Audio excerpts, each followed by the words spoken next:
السلام علیکم ورحمۃ اللہ۔ ان الحمد للہ نحمده ونستعینه ونستغفره ونعوذ باللہ من شرور انفسنا ومن سیئات اعمالنا من يهده الله فلا مضل له ومن يضلل فلا هادي له واشهد ان لا الہ الا اللہ واشهد ان محمدا عبده ورسولہ۔ ہر قسم کی تعریف اور شکر اللہ رب العزت کے لیے لائق اور زیبا ہے، جو ساری کائنات کا ایک و تنہا خالق، مالک، مربی اور منتظم ہے۔ درود و سلام ہو انبیاء اکرام پر، خصوصاً نبی مکرم رحمت للعالمین امام الانبیاء محمد رسول اللہ صلی اللہ علیہ وسلم پر اور آپ کے اصحاب پر۔ اللہم صلی علی محمد وعلی آل محمد کما صلیت علی ابراہیم وعلی آل ابراہیم انکا حمید مجید۔ اللہم بارک علی محمد وعلی آل محمد کما بارکت علی ابراہیم وعلی آل ابراہیم انکا حمید مجید۔ معزز سامعین اکرام، آج انشاءاللہ سورہ حج کی آیت نمبر 55 سے کلاس رہے گی۔ اللہ رب العزت سے دعا ہے کہ اللہ رب العزت ہمیں صحیح معنوں میں قرآن مقدس کو سمجھنے، اس پر غور و فکر کرنے، اس پر ایمان لانے اور عمل کے ساتھ لوگوں تک پہنچانے کی توفیق عطا فرمائے، آمین۔ اعوذ باللہ من الشیطان الرجیم۔ اے اللہ، ہم تیری پناہ میں آتے ہیں شیطان سے۔ اے اللہ، تو ہمیں شیطان کے مکر و فریب سے بچا لے۔ بسم اللہ الرحمن الرحیم، اللہ کے نام سے جو بڑا مہربان، بار بار رحم فرمانے والا ہے۔ لفظی ترجمے کے اوپر غور کریں۔ ولا یزالو، اور ہمیشہ رہیں گے، الذین، وہ جنہوں نے، کفروا، کفر کیا، فی مریۃ، شک میں، منہ، اس کے طرف سے، حتی، یہاں تک کہ، تأتیہم الساعۃ، آ جائے گی ان کے پاس، ساعۃ، گھڑی، بغتتاً، اچانک، او یا یاتیہم، آ جائے گا ان کے پاس، عذاب، عذاب، یومن، دن، عقیم، بانجھ، یعنی ایسا دن جس کے اندر کوئی خیر نہ ہو، ایسا دن جس کی رات نہ ہو، الملک، بادشاہت، یومئذ، اس دن، اور جب وہ دن آئے گا یعنی قیامت کا دن، تو ساری بادشاہت صرف اور صرف اللہ سبحانہ تعالیٰ کے اختیار میں ہوگی۔ الملک، بادشاہت، یومئذ، اس دن ہوگی، للہ، اللہ ہی کے لیے، یحکم، وہ فیصلہ کرے گا، بینہم، درمیان ان کے، فالذین، پس وہ لوگ جو، آمنوا، ایمان لائے، وعملوا الصالحات، اور انہوں نے عمل کیے، صالحات، نیک عمل، فی جنات، وہ جنتوں میں ہوں گے، نعیم، نعمتوں والی، وہ یعنی نعمتوں والے باغ میں ہوں گے، والذین، اور وہ جنہوں نے، والذین، اور وہ جنہوں نے، کفروا، کفر کیا، وکذبوا، اور جھٹلایا، بآیاتنا، ہماری آیات کو، فاولئک، تو یہی لوگ ہیں، لہم، ان کے لیے، عذاب، عذاب ہوگا، مہین، رسوا کن، والذین، اور جنہوں نے، ہاجروا، ہجرت کی، فی سبیل اللہ، اللہ کے راستے میں، ثم، پھر، قتلوا، وہ قتل کیے گئے، او یا ماتوا، وہ مر گئے، لا یرزقنہم اللہ، لا یرزقنہم اللہ، البتہ ضرور رزق دے گا انہیں اللہ، رزقاً، رزق، حسنا، اچھا، وَإِنَّ، اور بے شک، وَإِنَّ اللَّهَ، اور بے شک اللہ، لہوا، البتہ وہی، خیر، بہتر ہے، رازقین، رزق دینے والا۔ تفسیر ابن کثیر، جلد نمبر 4، صفحہ نمبر 216۔ اور کافر اس قرآن کے بابت ہمیشہ شک میں رہتے ہیں، اور کافر اس کے بابت یعنی قرآن کے بابت ہمیشہ شک میں رہتے ہیں۔ کیسے شک میں؟ کہ پتہ نہیں یہ اللہ کا کلام ہے یا نہیں، پتہ نہیں یہ سچ ہے یا نہیں، پتہ نہیں اس کے اندر جو وعید بیان کی جا رہی ہے یا خوشخبری سنائی جا رہی ہے وہ سچ ہے یا نہیں، تو شک میں رہتے ہیں۔ شک میں رہیں گے کب تک؟ ہمیشہ شک میں نہیں رہیں گے۔ کب تک رہیں گے؟ کہ ان پر اچانک قیامت آ جائے، تو جب اچانک قیامت آئے گی پھر یہ شک ان کا ختم ہو جائے گا، پھر انہیں یقین آ جائے گا کہ جو اللہ نے قرآن کے اندر بتایا تھا وہ سب کچھ ویسا کہ ویسا ہی ہو گیا، سب کچھ ہمارے سامنے ویسا کہ ویسا ہی ہو گیا۔ اس دن ان کا شک ٹوٹ جائے گا، لیکن ان کا شک یقین میں اس دن بدل جائے گا، لیکن وہ بدلنا ان کے لیے کوئی کام کا نہیں ہو۔ جب قیامت کی گھڑی آ جائے گی، موت کی گھڑی آ جائے گی، اس وقت ایمان لانا کوئی فائدہ نہیں دے گا۔ تو یہاں فرمایا، اور کافر اس قرآن کے بابت ہمیشہ شک میں رہیں گے، حتیٰ کہ ان پر اچانک قیامت آ جائے گی، یا ان پر نہایت بانجھ یعنی ہر قسم کے خیر سے نہایت بانج دن کا عذاب آ جائے گا۔ یوم عقیم اس دن کو بھی کہتے ہیں جس دن کی رات نہیں ہوگی، یعنی قیامت ایسا دن ہے کہ اس کے بعد پھر رات کا مسئلہ ختم ہو جائے گا۔ اس تعلق سے تفسیر ابن کثیر صفحہ نمبر 216 میں فرماتے ہیں، مجاہد کہتے ہیں کہ اس میں بغتتن کے معنی اچانک کے ہیں، یعنی قیامت جو ہے وہ اچانک آئے گی۔ قتادہ کہتے ہیں کہ اس کے معنی یہ ہیں کہ جب کوئی قوم اللہ تعالیٰ کے حکم کی نافرمانی کرتی ہے، اللہ کے حکم کو ماننے سے سرکشی اختیار کرتی ہے، تو وہ اسے اچانک اپنے عذاب کے گرفت میں لے لیتا ہے۔ یعنی جب دنیا میں بھی اللہ کا عذاب آتا ہے تو اچانک آتا ہے، اور اللہ تعالیٰ نے ہر قوم کو اس وقت پکڑا ہے، عذاب میں اس وقت پکڑا ہے جب وہ نشے میں مدہوش ہوا اور نعمتوں کی وجہ سے غرور میں تھا۔ یعنی قیامتوں پہ اس وقت عذاب آیا ہے کہ وہ نشے میں مست ہے یا نعمتوں کے غرور میں ہے۔ لہٰذا اللہ تعالیٰ کے بارے میں غافل نہ ہونا، کیونکہ اللہ تعالیٰ سے غافل تو صرف فاسق لوگ ہی ہوتے ہیں۔ اللہ تعالیٰ سے غافل نہ ہونا، اور اس سے فاسق لوگ غافل ہوتے ہیں۔ تو اللہ تعالیٰ سے غافل نہ ہونے سے کیا مراد ہے کہ جو ہمارے برے اعمال ہیں اس کے انجام سے ہم غافل نہ ہوں۔ جو عمل ہم نے کر چکے ہیں، گناہ کے عمل، اللہ کی نافرمانی کے عمل، وہ شرک ہو، بدعت ہو یا حرام کام ہو، تو اس سے غافل فاسق اور فاجر ہوتے ہیں، مشرک اور کافر ہوتے ہیں۔ مومن غافل نہیں ہوتا، تو غافل نہیں ہوتا تو کیا کرتا ہے؟ وہ اللہ رب العزت سے توبہ اور استغفار کرتا ہے، وہ اللہ سے معافی مانگتا ہے، وہ اس عمل کو چھوڑ دیتا ہے۔ تو دیکھیں یہاں کتنا پیارا جملہ لکھا ہے تفسیر ابن کثیر نے اور تفسیر، لہٰذا اللہ تعالیٰ کے بارے میں غافل نہ ہونا، کیونکہ اللہ تعالیٰ سے غافل تو صرف فاسق لوگ ہی ہوتے ہیں۔ تو ہمیں اپنے برے اعمال کے برے انجام سے غافل نہیں ہونا ہے، بلکہ جو برے عمل ہو چکے ہیں اس کے تعلق سے سچی اور خالص توبہ اللہ رب العزت سے کرنی ہے۔ اللہ ہم سب کو توبہ کرنے کی توفیق عطا فرمائے، اور اللہ توبہ کی توفیق بھی اسی کو دیتا ہے جس کی توبہ اللہ رب العزت نے قبول کرنی ہوتی ہے۔ آیت نمبر 56، الملک یومئذ للہ، اس دن بادشاہی اللہ ہی کی ہوگی۔ تو کیا آج بادشاہی اللہ کی نہیں ہے؟ آج بھی بادشاہی اللہ ہی کی ہے، لیکن ہمیں آزمائش کے طور پر اللہ رب العزت نے کچھ چیزوں کے اوپر ہمیں اقتدار دے دیا ہے یا اختیار دے دیا ہے کہ ہم اپنے زبان سے جو چاہیں بول لیں، ہاتھ سے جو چاہیں وہ کریں، اللہ کی فرما برداری کریں یا نافرمانی کریں۔ اس دن وہ ایسا دن ہوگا کہ یہ ساری بادشاہی بھی ختم ہو جائے گی۔ جو دنیا میں کچھ چیزوں کی اللہ رب العزت نے ہمیں مہلت دے دی ہے اس آزمائش کے لیے، یہ مہلت بھی اس دن ختم ہو جائے گی۔ جیسے کہ سورہ فاتحہ میں اللہ نے فرمایا آیت نمبر 4 میں، مالکی یوم الدین، وہ بدلے کے دن کا مالک ہوگا۔ تو قیامت کیوں قائم ہوگی؟ جیسے آیت نمبر 55 میں ہم نے دیکھا کہ اچانک قیامت آ جائے گی۔ تو قیامت آنے کی وجہ کیا ہے؟ جواب، الملک یومئذ للہ، کہ اس دن بادشاہی اللہ ہی کے لیے ہوگی۔ مالکی یوم الدین، وہ بدلے کے دن کا مالک ہے۔ تو قیامت قائم ہوگی بدلہ دینے کے لیے، یعنی اچھے عمل کا اچھا بدلہ، برے عمل کا برا بدلہ۔ بدلہ دینے کے لیے یعنی جس نے ظلم کیا ہے مظلوم کے اوپر، تو مظلوم کو اس کا بدلہ دلانے کی۔ جیسے 30ویں پارے میں ہم نے دیکھا کہ گاڑی گئی لڑکی سے پوچھا جائے گا، دفنائی گئی بغیر جرم کے دفنائی گئی بچی سے پوچھا جائے گا کہ تجھے کس جرم کی وجہ سے دفنایا گیا۔ یعنی مظلوم کا حساب لینے کے لیے اللہ رب العزت قیامت کو قائم کرے گا۔ اس طریقے سے سورہ فرقان آیت نمبر 26 کے اندر اللہ فرماتا ہے، اس دن سچی بادشاہی رحمان ہی کی ہوگی، اور وہ دن کافروں پر سخت مشکل کا ہوگا۔ اسی طریقے سے سورہ مومن آیت نمبر 16 میں اللہ فرماتا ہے، اللہ تعالیٰ پوچھے گا آج کس کی بادشاہی ہے؟ حشر کے میدان میں قیامت کے دن اللہ سبحانہ تعالیٰ پوچھے گا آج کس کی بادشاہی ہے؟ کوئی جواب نہ ہوگا۔ پھر اللہ سبحانہ تعالیٰ ہی فرمائے گا، پھر خود ہی جواب دے گا ایک اللہ غالب کی۔ تو اس دن بادشاہی صرف اور صرف اللہ سبحانہ تعالیٰ کی ہوگی، وہی فیصلہ کرے گا انصاف کی بنیاد پر۔ یحکم بینہم فالذین آمنوا وعملوا الصالحات فی جنات النعیم۔ یحکم بینہم، وہ ان کے مابین فیصلہ کرے گا، ان کے مابین فیصلہ کرے گا، یعنی انسانیت میں جو آپس کے اندر اختلاف ہے اس کا وہ فیصلہ کرے گا۔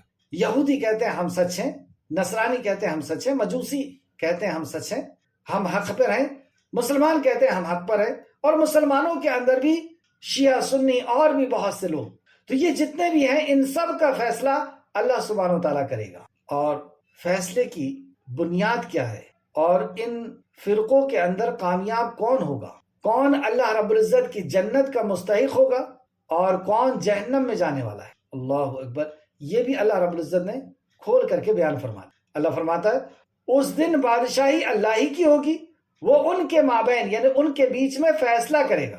چنانچہ فالذین آمنوا وعملوا الصالحات فی جنات النعیم، چنانچہ جو لوگ ایمان لائے اور انہوں نے نیک عمل کیے وہ نعمتوں والے باغوں میں ہوں گے۔ تو یہاں کسی فرقے کا نام نہیں بتایا اللہ نے، اس کی صفت بتایا کہ جو ایمان لے آئیں گے اور عمل صالح کر لیں گے، ایمان لا لیں گے اللہ کی وحدانیت پر، رسول اللہ کی رسالت پر، آخرت کے دن پر، اللہ کے کلام پر، فرشتوں پر اور تقدیر پر، یہ بنیاد ہے ایمان کی، یعنی اللہ کے کلام نبی کے فرمان پر ایمان لے آئے، یقین کر لیا۔ اور ایمان دل کی تصدیق، زبان کا اقرار اور اعضاء کا عمل۔ تو جنہوں نے ایمان لے آئے اور عمل صالح کیا، عمل نہیں کیا، عمل صالح کیا، صالح عمل جس کے اندر اخلاص تھا اور نبی کریم صلی اللہ علیہ وسلم کے طریقہ یعنی شریعت کے مطابق عمل کیا، بس اس کے بنیاد پر فیصلہ ہو۔ تو اللہ فرماتا ہے فی جنات النعیم، وہ نعمتوں والے باغوں میں ہوں گے۔ نعمتوں والے باغ، کیسی نعمتیں؟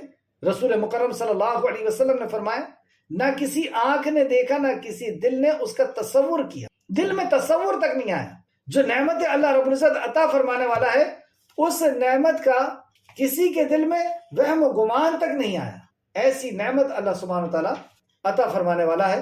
بخاری شریف حدیث نمبر 4779، یعنی آپ نے فرمایا جنہیں آج تک کسی آنکھ نے دیکھا نہیں، نہ کسی کان نے سنا، اور دیکھنا سننا تو بہت دور کی بات ہے، کسی انسان میں اس کی وہم و گمان بھی نہیں گزرا، کسی انسان کے دل میں گمان بھی نہیں آئے کہ یہ نعمتیں مل سکتی، ایسی نعمتیں اللہ رب العزت فرمانے والا ہے۔ بخاری شریف حدیث نمبر 4779۔ تو لوگوں کے بیچ میں کامیاب وہ ہونے والا ہے جو ایمان لائے گا اور عمل صالح کرے گا، اور ناکامیاب کون ہونے والا ہے؟ ان بہت ساری جماعتوں کے بیچ میں یہودی، نصرانی، مجوسی اور بھی دوسری جماعتیں، اور جنہوں نے الذین کفروا وکذبوا والذین کفروا وکذبوا بآیاتنا فاولئک لهم عذاب مہین، اور جنہوں نے کفر کیا یعنی انکار کیا۔ کس کا انکار؟ اللہ رب العزت کے دین کا انکار، اور دین میں سر فہرست اللہ رب العزت کی وحدانیت، اللہ کے ایک ہونے کا انکار، رسول اللہ کی رسالت کا انکار، اللہ کے کلام کا انکار۔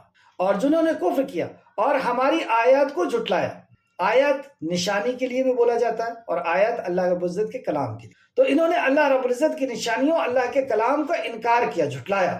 جھٹلاتے کیسے؟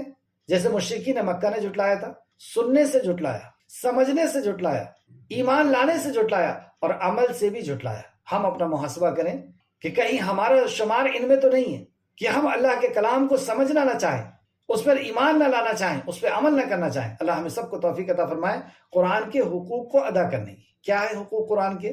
کہ ہم اللہ کا کلام ہے اس بات پر ایمان لائیں، اس پہ تدبر کریں، غور و فکر کریں اور اس پر عمل کریں۔ اللہ ہمیں توفیق عطا فرمائے۔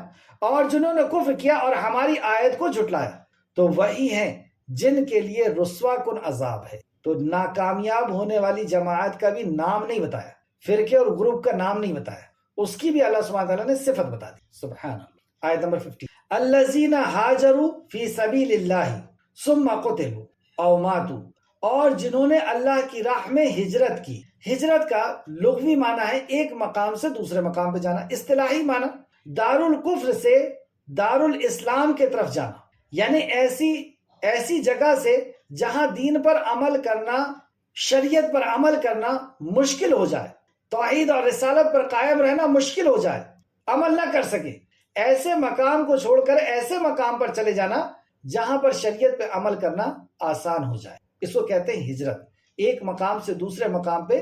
لیکن یہاں پہ آپ اگر غور کریں تو ہجرت کے ساتھ ایک شرط اور لگائیے، والذین ہاجروا فی سبیل اللہ، سبیل اللہ اللہ کے راستے میں، اللہ کے لیے ہجرت کر رہا ہے، دنیا کا کوئی مفاد نہیں ہے، دنیا کا کوئی فائدہ نہیں ہے کہ کسی عورت کے لیے یا کسی پیسے کے لیے یا کسی اور چیز کے لیے، عزت کے لیے نہیں۔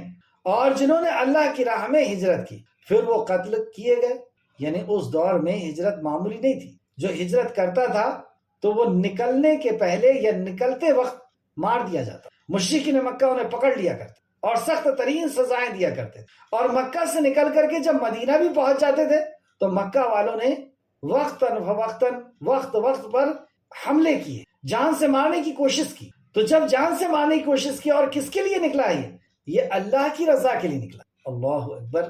یہ دولت کے لیے، عورت کے لیے، یا عورت کسی مرد کے لیے نہیں نکلی، یہ ساری کائنات کے خالق اور مالک کی رضا کے لیے نکلا ہے، اس کو راضی کرنے کے لیے۔ تو جو قتل کیے گئے یا مر گئے، قتل کیے گئے یا قتل نہیں بھی کیے گئے ہیں لیکن اللہ کے راستے میں نکل چکے تھے اور ان کو اپنی ہی موت آ گئی تھی، کسی بخار کی وجہ سے یا کسی بھی وجہ سے، ان کا وقت پورا ہونے کی وجہ سے انتقال ہو گیا ان کا، تو اللہ ضرور انہیں اچھا رزق دے گا، وعدہ کر لیا اللہ، انہیں اچھا رزق دے گا، یعنی انہیں جنت عطا کرے گا، جنت کی انہیں خوشخبری سنا دی گئی۔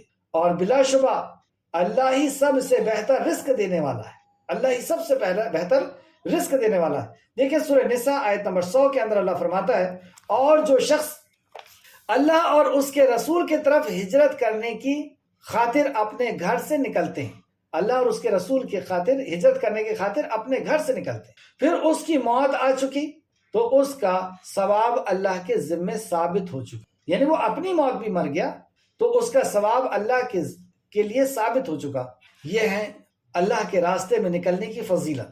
اور بھی کئی مقام پر اللہ کے راستے میں نکلنے کی فضیلت بتائی گئی ہے، یعنی ہجرت کرنے کی، کہ اللہ رب العزت ان کے لیے برکت کو لکھ دیتا ہے۔ اور اسی طریقے سے انصار جو ان کی مدد کرتے ہیں، جو ان کو ویلکم کرتے ہیں، جو ان کی سپورٹ کرتے ہیں، اللہ رب العزت نے ان کے لیے بھی یہی وعدہ فرمایا ہے کہ وہ ان کو برکت دے گا، یعنی ان کے علم میں، ان کی صحت میں، ان کی عزت میں، ان کے مال میں اللہ رب العزت برکت کا اللہ رب العزت نے وعدہ کیا۔ اور جنہوں نے ہجرت نہیں کی اور اپنے اسی شرک اور کفر میں اڑے رہے، اسی شرک اور کفر میں پڑے رہے، تو فرشتہ ان سے پوچھتا ہے موت کے وقت تم کس حال میں رہے؟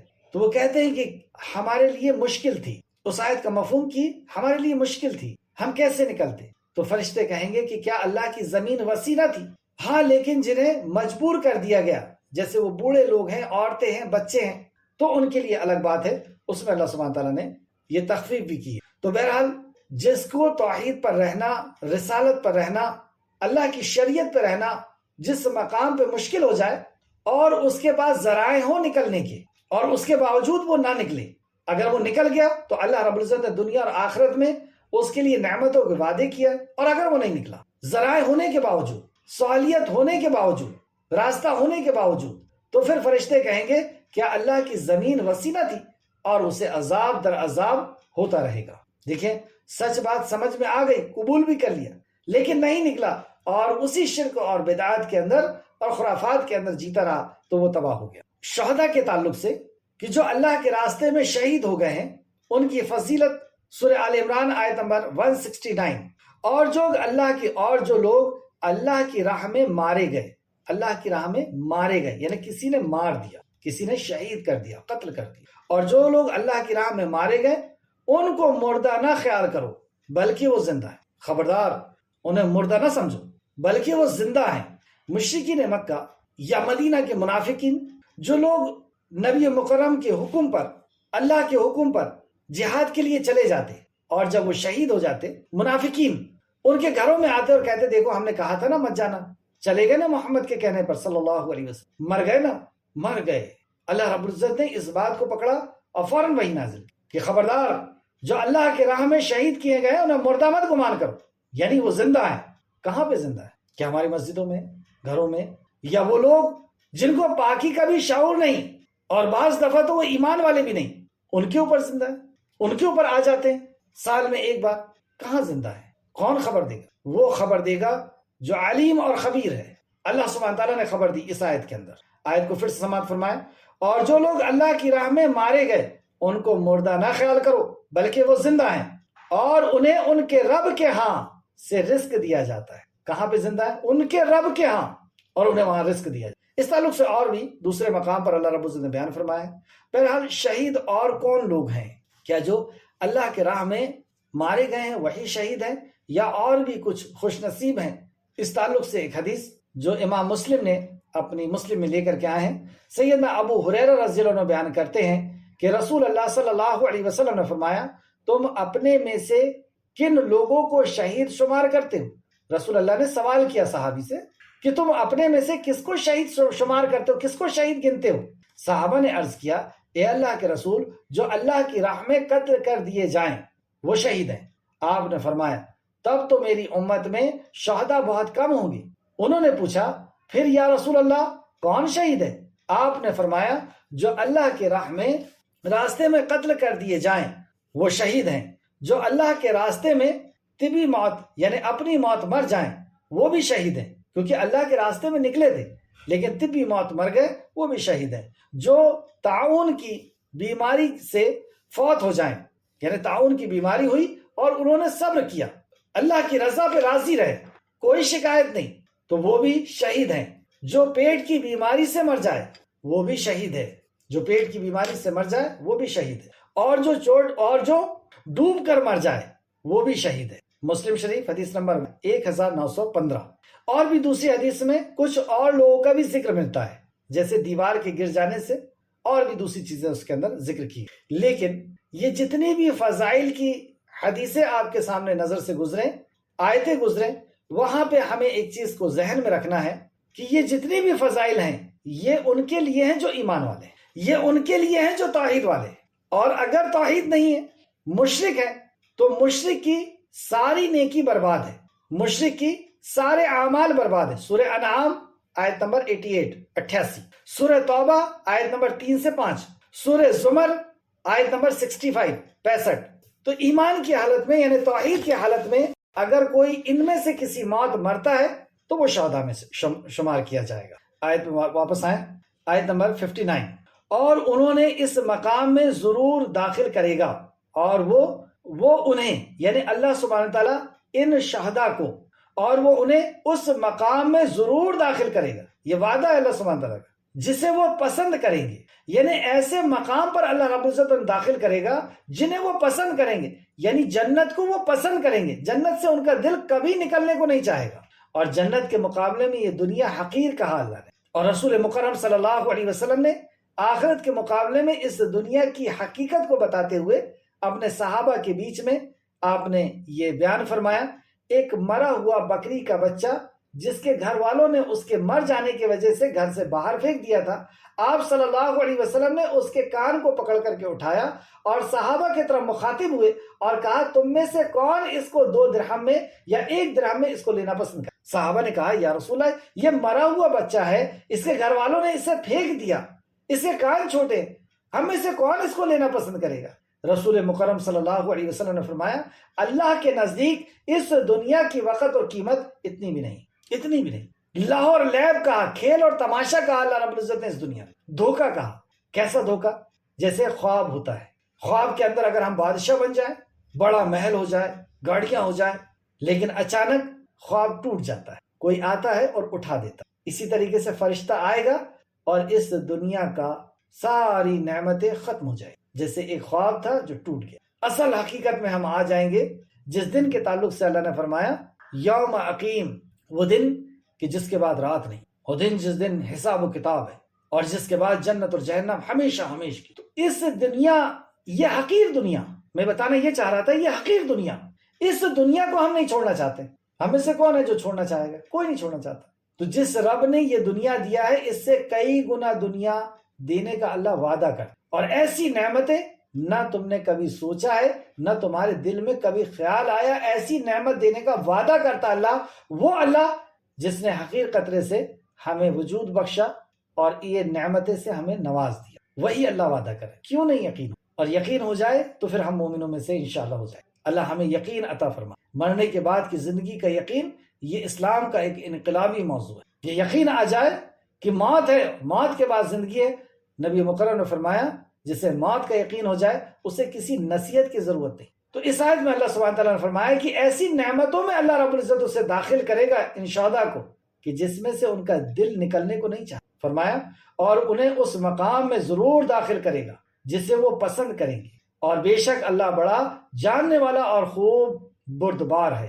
یہاں پہ اللہ کی 2 صفت آئی، وَإِنَّ اللَّهَ، اور بے شک اللہ، لَعَلِيمٌ، علم والا ہے، خوب جانتا ہے وہ کون کس حالت میں اس دنیا سے گیا ہے، خوب جانتا ہے، وہ علیم ہے، علم والا ہے۔ اور وہ حلیم ہے، خوب بردبار ہے۔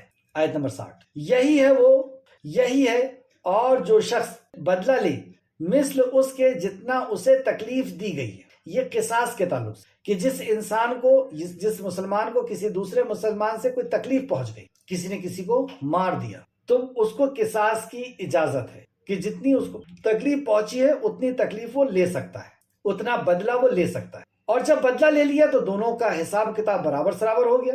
لیکن اس کے باوجود بھی جو ظالم تھا وہ اس کے اوپر پھر سے ظلم کر رہا ہے، تو اللہ رب العزت فرماتا پھر اگر اس پر زیادتی کی جائے تو اللہ ضرور اس کی مدد کرے گا۔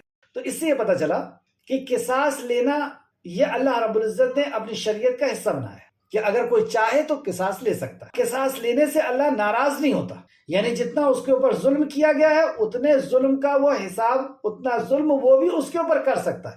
لیکن جس نے ظلم کیا تھا وہ پھر سے ظلم کر رہا ہے تو اللہ رب العزت اس کا حساب لے۔ بے شک اللہ بہت معاف کرنے والا اور نہایت مغفرت فرمانے والا ہے۔ یہاں پر بھی اللہ رب العزت کی 3 صفات کا یا 2 صفات کا ذکر ہو۔ ان اللہ، بے شک اللہ، پہلی صفت، لعفو غفور، نہایت معاف کرنے والا، یعنی اللہ رب العزت معاف کرنے والا، اور معافی کو ہی اللہ پسند کرتا ہے۔ تو یہاں پہ ترغیب بھی دلا دی گئی کہ قصاص کی اجازت تو ہے لیکن معاف کر دو تو افضل۔ اللہ رب العزت لعفو غفور ہے، معاف کرنے والا اور نہایت مغفرت کرنے والا ہے۔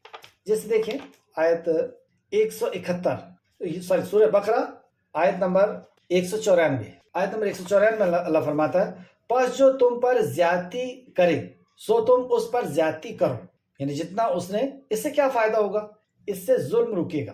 اگر آپ ظالم سے ظلم کو برداشت کرتے رہیں گے تو ابھی اس نے آپ پر ظلم کیا ہے، پھر دوسرے پہ ظلم کرے گا، پھر تیسرے پہ ظلم کرے گا، اور ظالم نے ظلم کیا اور آپ نے اس کے ہاتھ کو پکڑ لیا، اس نے جتنا ظلم کیا تھا آپ نے بھی اتنا ظلم کر دیا، تو ظلم رک جائے گا، ظلم ختم ہو جائے گا۔ تو اللہ سبحانہ تعالیٰ نے اس کی اجازت دی ہے کہ ظالم کے اوپر نیکی کرو، اور ظالم کے اوپر نیکی کیا ہے کہ اس کو ظلم سے روک دو۔ تو اللہ سبحانہ تعالیٰ فرماتا ہے پس جو تم پر زیادتی کرے سو تم اس پر زیادتی کرو، اور اس کی مثل جو اس نے تم پر زیادتی کی ہے، اور اللہ سے ڈرو، مطلب جتنی اس نے زیادتی کی اتنی ہی کرنا، اور اللہ سے ڈرو، یعنی اس سے زیادہ زیادتی نہ ہو جائے، اور جان لو بے شک اللہ ڈرنے والوں کے ساتھ ہے، یعنی تقوی اختیار کرنے والوں کے ساتھ ہے۔ واتقوا اللہ، اللہ رب العزت ڈرنے والوں کے ساتھ ہے۔ آیت نمبر 61، 61 اور آج کی کلاس کی آخر 2 آیتیں، یہاں پر بھی آخر میں 3 صفت اللہ رب العزت نے لے آیا۔ ذالک بأن اللہ، یہ اس لیے کہ بے شک اللہ ہی رات کو دن میں داخل کرتا ہے اور دن کو رات میں داخل کرتا ہے۔ یہ اللہ ہی کی قدرت ہے، اور یہ بہت بڑی نشانی اور یہ بہت بڑا احسان ہے انسان کے اوپر کہ وہ دن کو رات میں لپیٹ دیتا ہے اور رات کو دن میں لپیٹ دیتا ہے۔ آپ سوچیں دن ہمارے لیے کتنی بڑی نعمت ہے، اور راحت کتنی بڑی نعمت ہے کہ اس میں ہمیں راحت اور سکون حاصل ہوتا ہے، اور دن میں ہم سب اپنے اپنے کاموں میں لگ جاتے ہیں، اللہ کی رزق کی تلاش کے لیے لگ جاتے ہیں۔ تو یہ بہت بڑی نعمت ہے اللہ سبحانہ تعالیٰ کی، جو ہزاروں سالوں سے ایک جیسی چل رہی، یہ باندھا ہوا ہے، یہ طے کیا ہوا ہے، یہ سسٹم بنایا ہوا ہے اس علیم اور خبیر رب کا۔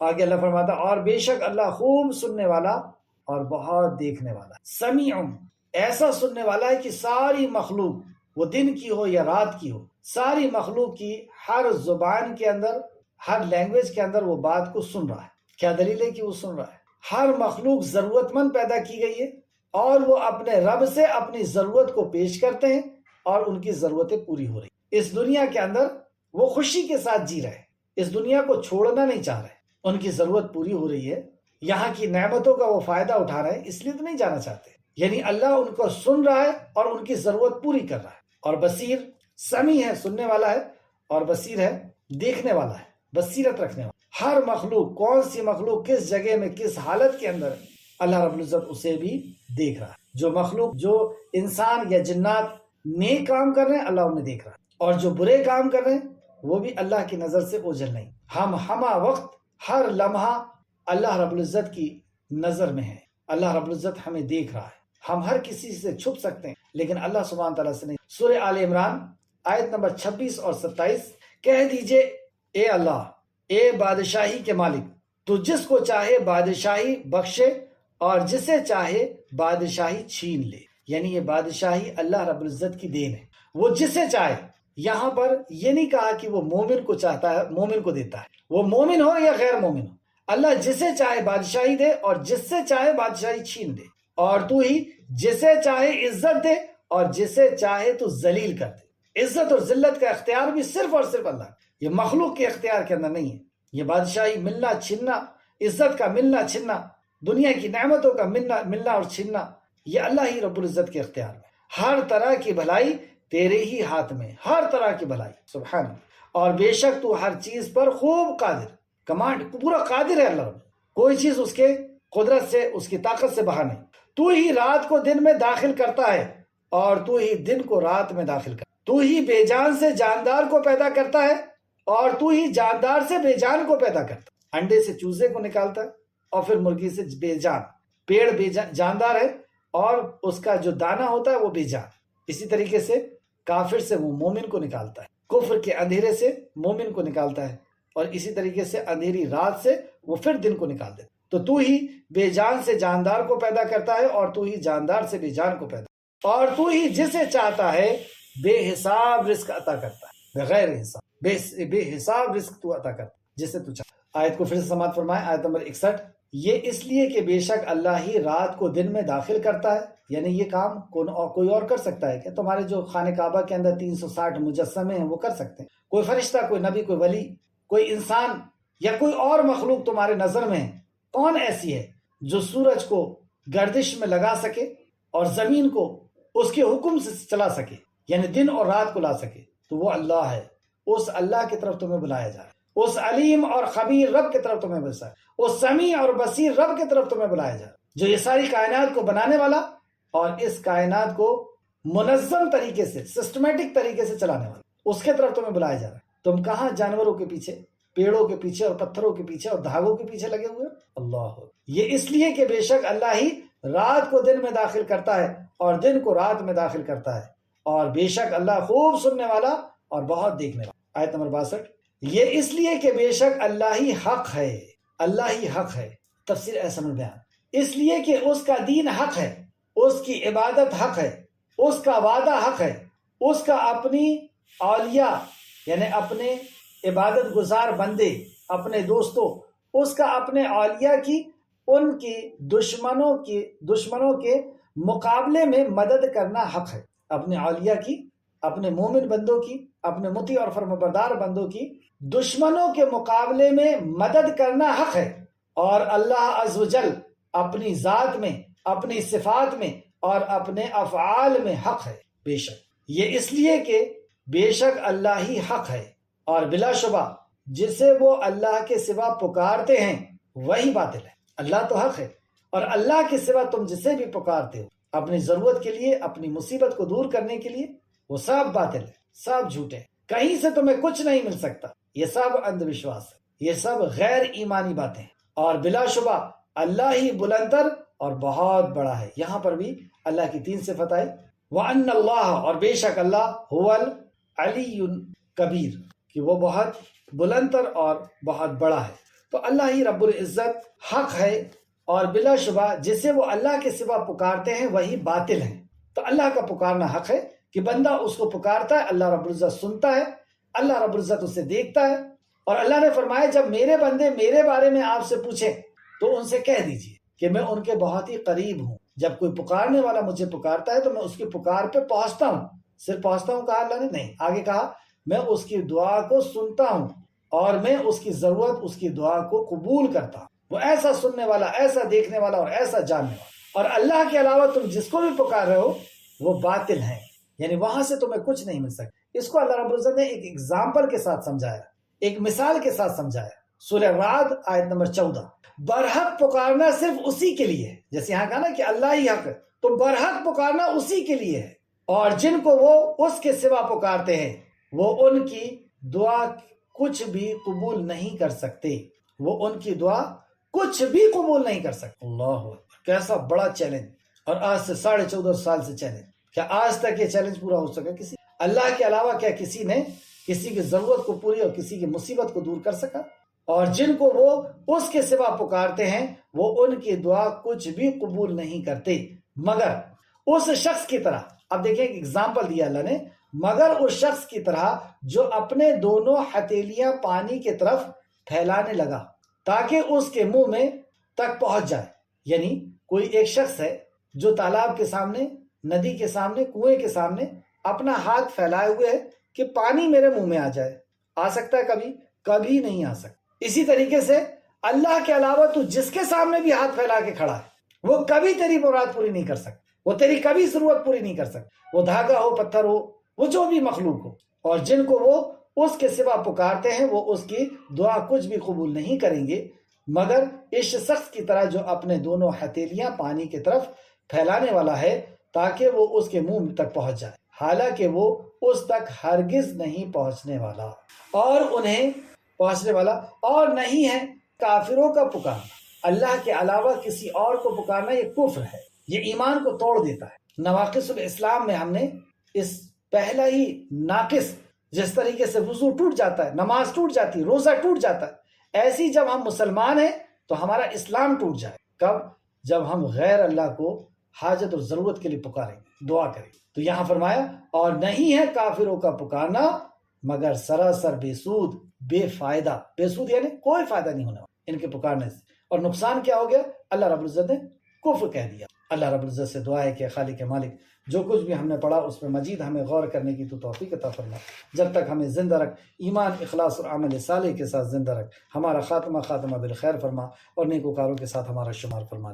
آمین یا رب العالمین. السلام علیکم ورحمۃ اللہ وبرکاتہ.